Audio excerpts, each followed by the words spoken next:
Ông nhau luôn anh thay này từ dưới đứng lại này hay là na ông bây giờ nó này nên mới khăn khăn tổng na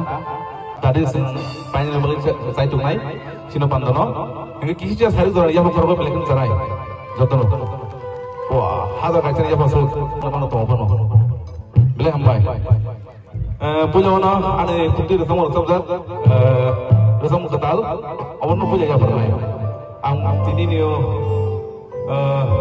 punya dang songko jauh hai bagi resam ketal ya pasal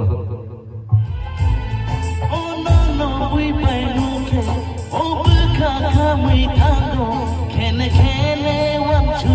go.